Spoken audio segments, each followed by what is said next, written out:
Hello guys, कसे आहात? I hope सगळे बरे असणार. काय नाही, आज सहज असं एक व्हिडिओ बनवावा असं वाटला, थोडंसं बोलावं असं वाटलं. कारण भरपूर अशा गोष्टी असतात की त्या मनात दाबून दाबून कधीतरी खूप अशा प्रकारे मनस्ताप होतो. डिप्रेशनमध्ये जातो माणूस. डिप्रेशनमध्ये गेल्यावर मग तर विचारायलाच नको. आयुष्यात अशा काही गोष्टी खूप घडून जातात की त्या गोष्टी घडल्यावर त्या मरेपर्यंत लक्षात राहतात. एका प्रकारे एक म्हणतात ना, आयुष्यात भेटणारा एक सबक, एक अद्दल म्हणतो आपण, ती अद्दल घडली जाते. काय नाही, लहानपणापासूनचं स्वप्न की मी शिक्षिका बनेन, मी डॉक्टर बनेन. पण आई एकटी होती, वडील नव्हते. मी आईला एकटी होती. परिस्थिती खराब होती. आई कमवायची, एकटी कमवायची. माझं पालन पोषण, खाणं वगैरे सगळं ती करायची. त्यामुळे नाही जमलं. शिकले तरी काही ना काही करत करत एक 15वीपर्यंत पास झाले. त्याच्यानंतर विचार केला, 15वी करेपर्यंत जॉब पण केला, पार्ट टाईम जॉब करून शिक्षण केलं, सगळं केलं. 15वीनंतर विचार केला काय करावं, पण पैसाच नाही. मग लग्न केलं. लग्न करून आजकाल कोणाला सुख भेटतं? कोणालाच नाही. लग्न करून जो सुखी झाली बाई, ती म्हणतात ना 100पैकी फक्त 8 किंवा 9 बाई, म्हणजे गिनतीमध्ये जसं आपण म्हणतो 100पैकी 10 बायका अशा असतात. संसाराचा चढ उतार वगैरे असतात, खूप असतात. लग्नानंतर मुलं बाळं, जॉब करणं, घर सांभाळणं, मुलं सांभाळणं, फॅमिली सांभाळणं खूप कठीण असतं.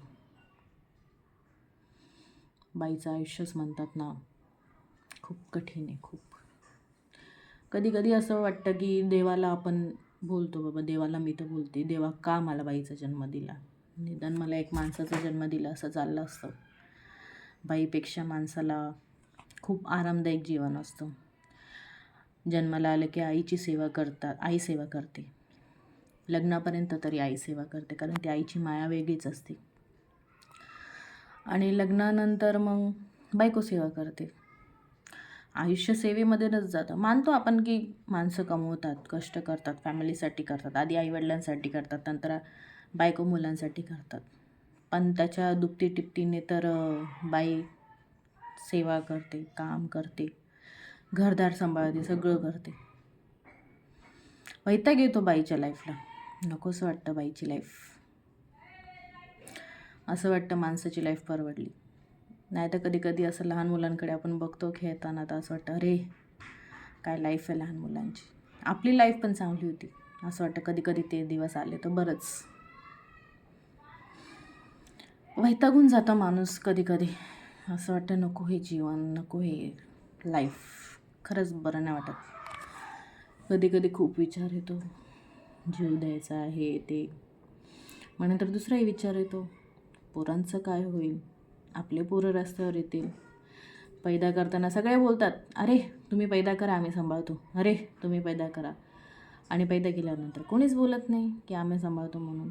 नंतर तर विचारत पण नाही, अरे बापरे कशी आहेस तू, तुझं बाळ कसं आहे, काय कसं. नाही, अरे तुम कोण और हम कोण. घरोघरीची कथा आहे ती, असं नाही का नाही आहे.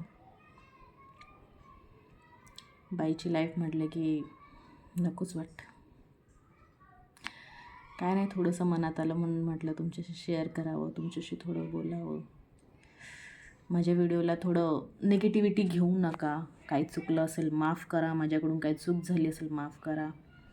पण एक मनातलं बोलावं असं वाटलं म्हणून मी व्हिडिओ बनवला. आणि प्लीज गाईज फॉलो, सबस्क्राईब नक्की करा. माझं नवीन चॅनल आहे. मला एवढं नाही जमत तरी मी माझ्या परीने प्रयत्न करते. आतापर्यंत तुम्ही मला चांगला सपोर्ट दिला आहे, त्याबद्दल तुमच्या मनसोक्त आभार मानते मी. चला गाईज, बाय. थँक्यू.